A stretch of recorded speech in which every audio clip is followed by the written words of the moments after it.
ಆತ್ಮೀಯ ಸ್ಪರ್ಧಾರ್ಥಿಗಳೇ ಹಾಗೂ ವಿದ್ಯಾರ್ಥಿಗಳೇ, ಮತ್ತೆ ಎಂದಿನಂತೆ ಸಮಾಜ ವಿಜ್ಞಾನ ತರಗತಿಯನ್ನು ತೆಗೆದುಕೊಂಡು ಬಂದಿದ್ದೇನೆ. ಇವತ್ತು ಹೋದ ಅವಧಿಯ ಮುಂದಿನ ಭಾಗ. ಹೋದ ಅವಧಿಯಲ್ಲಿ ನಾವು ಬೆಂಗಳೂರು ವಿಭಾಗದ ಬಗ್ಗೆ ಮಾತನಾಡಿದ್ದೇವೆ.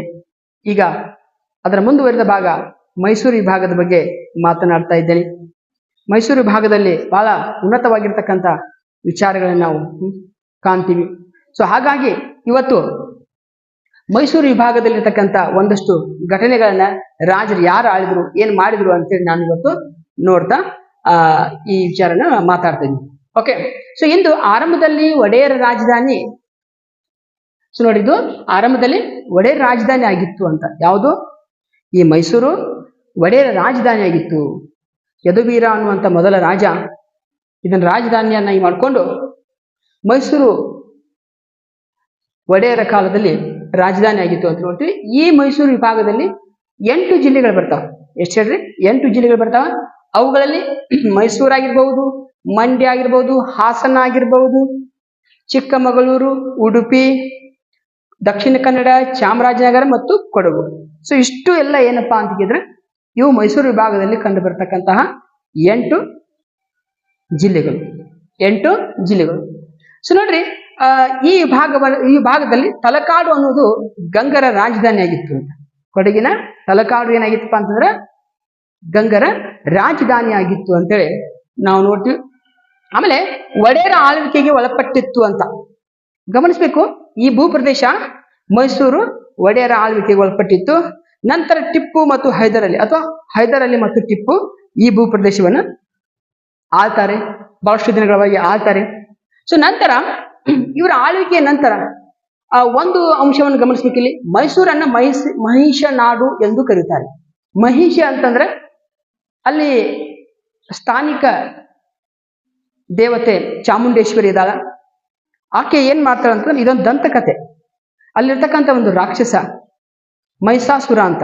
ಆ ಮಹಿಷಾಸುರನ್ನ ಸಂಹಾರ ಮಾಡಿದ್ದರ ಪರಿಣಾಮದಿಂದ ಆ ಊರಿಗೆ ಮೈಸೂರು ಅಂತೇಳಿ ಹೆಸರು ಬಂತು ಅಂತೇಳಿ ಒಂದು ಪ್ರತೀತಿ ಇದೆ. ನಂತರ ಈ ಮೈಸೂರು ರಾಜರ ಮೊದಲ ದೊರೆ ಯಾರಪ್ಪ ಅಂತಿದ್ರೆ ಯದುರಾಯ ಅಂತ. ಯಾರು ಹೇಳ್ರಿ? ಅರಸ ಯದುರಾಯ ಅಂತ ನೋಡ್ತೀವಿ. ಹೈದರಾಲಿ ನಂತರ ಟಿಪ್ಪು 1761ರಿಂದ 1799ರವರೆಗೆ ಆಳ್ವಿಕೆ ಮಾಡ್ತಾನ. ಟಿಪ್ಪು ಮೈಸೂರಿನ ಹುಲಿ ಅಂತೇಳಿ ಕರೆಸಿಕೊಳ್ತಾನ. ಟಿಪ್ಪು ಮುಸ್ಲಿಂ ಸಮುದಾಯದ ರಾಜನಾಗಿದ್ರು, ಸುಲ್ತಾನನಾಗಿದ್ರು, ಉನ್ನತವಾಗಿರ್ತಕ್ಕಂಥ ಆಡಳಿತವನ್ನು ನಡೆಸ್ತಾನೆ ಅಂತೇಳಿ ನಾವು ಇತಿಹಾಸದಲ್ಲಿ ಓದ್ತೀವಿ. ಆಮೇಲೆ ನಂತರ 1831ರಲ್ಲಿ ಬ್ರಿಟಿಷರು ನೇರವಾಗಿ ಈ ಭೂಪ್ರದೇಶವನ್ನ ಆಳ್ಲಿಕ್ಕೆ ಪ್ರಾರಂಭ ಮಾಡ್ತಾರ. ಟಿಪ್ಪು ಯಾವಾಗ ಶ್ರೀರಂಗಪಟ್ಟಣದ ಒಂದು ಆಂಗ್ಲೋ ಮೈಸೂರು ಯುದ್ಧ, ಕೊನೆಯ 4ನೇ ಯುದ್ಧದಲ್ಲಿ ಟಿಪ್ಪು ಹತನಾಗ್ತಾನ, ತೀರ್ಕೊಳ್ತಾನ.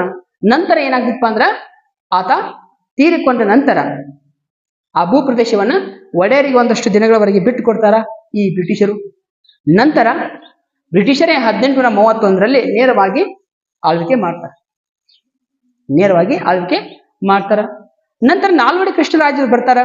ಇವರ ಕಾಲದಲ್ಲಿ ಸರ್ ಎಂ ವಿಶ್ವೇಶ್ವರಯ್ಯ, ಮಿರ್ಜಾ ಇಸ್ಮಾಯಿಲ್ ಮುಂತಾದ ದಿವಾನರುಗಳು, ಈಗೇನ್ ನಾವು ಮುಖ್ಯಮಂತ್ರಿ ಅಂತ ಕರಿತಿಲ್ಲ, ಮುಖ್ಯಮಂತ್ರಿಗೆ ಸಮನಾಗಿರ್ತಕ್ಕಂಥ ಒಂದು ಹುದ್ದೆ ಯಾವ್ದಂತ ಕೇಳಿದ್ರೆ ದಿವಾನ್ ಅಂತ. ಈ ದಿವಾನ್ ಹುದ್ದೆ ಬಹಳ ಮುಖ್ಯವಾಗಿತ್ತು. ಸೊ ಹಾಗಾಗಿ ನಾಲ್ವಡಿ ಕೃಷ್ಣರಾಜರ ಕಾಲದಲ್ಲಿ ದಿವಾನರಾಗಿರ್ತಕ್ಕಂಥ ಎಂ ವಿಶ್ವೇಶ್ವರಯ್ಯ ಆಗಿರ್ಬೋದು, ಮಿರ್ಜಾ ಇಸ್ಮಾಯಿಲ್ ಆಗಿರ್ಬೋದು, ಇವರು ಬಹಳ ಉನ್ನತವಾಗಿ ಕೆಲಸಗಳನ್ನ ಮಾಡ್ತಾ ಬರ್ತಾರೆ. ನಾನು ಹೋದ ಅವಧಿಯೊಳಗೆ ಎಲ್ಲ ಒಂದ್ ಕಡೆ ನೆನಪು ಮಾಡ್ತಿದ್ವಿ. ಏನಪ್ಪಾ ಅಂತ ಕೇಳಿದ್ರೆ 1923ರಲ್ಲಿ ಸರ್ ಎಂ ವಿಶ್ವೇಶ್ವರಯ್ಯನವರ ಒಂದು ಕಾಲದಲ್ಲಿ ಭದ್ರಾವತಿ ಒಳಗ ಕಬ್ಬಿನ ಮತ್ತು ಉಕ್ಕಿನ ಕೈಗಾರಿಕೆಯನ್ನು ಸ್ಥಾಪನೆ ಮಾಡ್ತಾರೆ. ಇದೇ ಮೈಸೂರು ರಾಜರ, ನಾಲ್ವಡಿ ಕೃಷ್ಣರಾಜರ ಒಂದು ಅಧಿಕಾರಾವಧಿಯಲ್ಲಿ.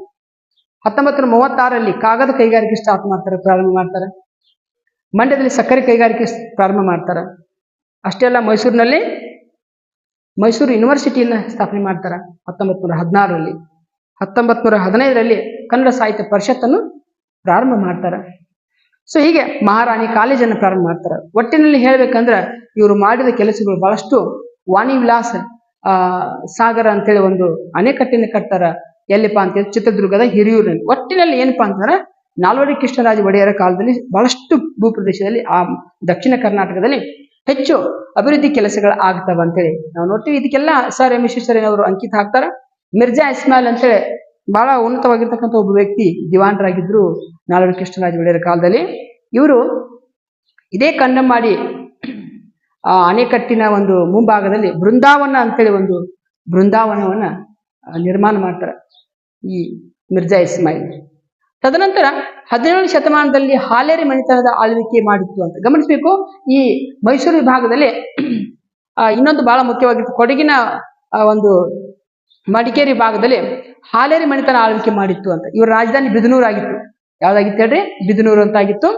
ಸೊ ಇವರು ಇಲ್ಲಿ ಆಳ್ವಿಕೆ ಮಾಡ್ತಾರೆ ಅಂತೇಳಿ ಒಂದು ನೆನಪು ಮಾಡ್ತಾರೆ. 1956ರವರೆಗೆ ಕೊಡಗು ಪ್ರತ್ಯೇಕವಾಗಿ ಇತ್ತು ಅಂತ, ಪ್ರತ್ಯೇಕವಾಗಿತ್ತು. ಕೊಡಗು ನಮಗ 1956ರಲ್ಲಿ ನಮ್ಮ ಕರ್ನಾಟಕದಲ್ಲಿ ವಿಲೀನವಾಗ್ತದೆ. ಕೊಡಗು ಸಪ್ರೇಟ್ ಪ್ರತ್ಯೇಕ ರಾಜ್ಯ ಬೇಕು ಅಂತೇಳಿ ಅಲ್ಲಿ ಕೊಡಗಿನ ಜನ ಹೋರಾಟ ಮಾಡ್ತಿದ್ರು. ಹೀಗಾಗಿ ಪ್ರತ್ಯೇಕ ರಾಷ್ಟ್ರವಾಗಿ ಅದು ಬದಲಾಗಬೇಕು ಅನ್ನುವಂಥ ಒಂದು ನಿಟ್ಟಿನೊಳಗೆ ಅವ್ರ ಪ್ರಯತ್ನ ಇತ್ತು. ಬಟ್ 1956ರೊಳಗೆ ಅದು ನಮ್ಮ ಕರ್ನಾಟಕದಲ್ಲಿ ವಿಲೀನವಾಗ್ತದೆ. ಪ್ರತ್ಯೇಕ ರಾಜ್ಯವಾಗಿ ಅದು ಹೊರಹೊಮ್ಮಬೇಕಂತೇಳಿ ಒಂದು ಆಸೆ ಇತ್ತು. ಇನ್ನು ಕೆಳದಿ ಸಂಸ್ಥಾನವು ಪ್ರಮುಖವಾಗಿತ್ತು. ಗಮನಿಸಬೇಕು, ಕೆಳದಿ ಚೆನ್ನಮ್ಮನ ಹೆಸರು ಕೇಳ್ತೀನಿವಲ್ಲ. ಸೊ ಈ ಭಾಗದಲ್ಲಿ ಕೆಳದಿ ಸಂಸ್ಥಾನವು ಇಲ್ಲಿ ಪ್ರಮುಖವಾಗಿತ್ತು. ಆಮೇಲೆ ಬ್ರಿಟಿಷರು ಕರಾವಳಿಯನ್ನ ಕೆನರಾ ಎಂದು ಕರೀತಿದ್ರು. ಗಮನಿಸಬೇಕು, ಪದೇ ಪದೇ ಈ ಪ್ರಶ್ನೆ ಕೇಳ. ಕರಾವಳಿ ಭೂ ಪ್ರದೇಶವನ್ನು ಅಥವಾ ಕರಾವಳಿಯನ್ನು, ಕರ್ನಾಟಕದ ಕರಾವಳಿಯನ್ನು ಬ್ರಿಟಿಷರು ಏನೆಂದು ಕರೆದ್ರು. ಪದೇ ಪದೇ ಪ್ರಶ್ನೆಗಳು ಕೇಳ. ಅಲ್ಲಿ ಕೆನರಾ ಅಂತ ಕರಿತಿದ್ರು. ಅವ್ರು ಏನ್ ಕರಿತ್ರಪ್ಪ? ಕೆನರಾ ಅಂತ ಕರಿತಿದ್ರು. ಇದನ್ನೆಲ್ಲ ಗಮನಿಸಬೇಕಾದ ಅಂಶ, ಹೌದಾ? ಸೊ ಹಾಗಾಗಿ ಇಷ್ಟು ನಾವು ಇವತ್ತು ಮೈಸೂರು ವಿಭಾಗದ ಒಂದು ಹಿನ್ನೆಲೆಯನ್ನ ನೋಡ್ತಾ ಹೋಗ್ತೀವಿ. ಈ ಒಂದಷ್ಟು ಗಂಗರ ಆಳ್ತಾರ, ಒಂದಷ್ಟು ಮೈಸೂರು ಒಡೆಯರ ಆಳ್ತಾರ, ಟಿಪ್ಪು ಹೈದರಾಲಿ ಆಳ್ತಾರ. ಸೊ ಇಷ್ಟೆಲ್ಲರೂ ಆಳ್ವಿಕೆ ಮಾಡಿ ಒಂದು ಸರ್ ಎಂ ವಿಶ್ವೇಶ್ವರಯ್ಯ ಮತ್ತು ಮಿರ್ಜಾ ಇಸ್ಮಾಯಿಲ್ ಆಗಿರ್ಬೋದು, ನಾಲ್ವಡಿ ಕೃಷ್ಣರಾಜ ಒಡೆಯರ ಒಂದು ಸಹಕಾರದಿಂದ ಎಲ್ಲ ಉನ್ನತವಾಗಿರ್ತಕ್ಕಂಥ ಕೆಲಸಗಳನ್ನ ಮಾಡ್ತಾನಂತೇಳಿ ನಾವು ಈ ಒಂದು ಮೈಸೂರು ವಿಭಾಗದ ಆರಂಭಿಕ ಒಂದು ಹಿನ್ನೆಲೆಯನ್ನು ನೋಡ್ತಾ ಇವತ್ತಿನ ತರಗತಿ ಬಹಳ ಮುಖ್ಯವಾಗಿರ್ತಕ್ಕಂಥದ್ದು. ಇದನ್ನು ನೋಡಿ ಎಲ್ಲರೂ ಹೆಚ್ಚು ಸಬ್ಸ್ಕ್ರೈಬ್ ಆಗ್ರಿ, ಲೈಕ್ ಮಾಡ್ರಿ, ಕಮೆಂಟ್ ಮಾಡ್ರಿ ಅಂತ ಹೇಳ್ತಾ ಎಲ್ಲರೂ ಹೆಚ್ಚು ನಮಗೆ ಪ್ರೋತ್ಸಾಹ ಮಾಡ್ರಿ. ಆ ಪ್ರೋತ್ಸಾಹವೇ ನಮಗೆ ಉತ್ಸಾಹ ಅಂತ ಹೇಳ್ತಾ ಇವತ್ತಿನ ಒಂದು ತರಗತಿಯನ್ನು ಮುಗಿಸ್ತಾ ಇದ್ದೀನಿ. ನಮಸ್ಕಾರ, ಶುಭ ಸಂಜೆ.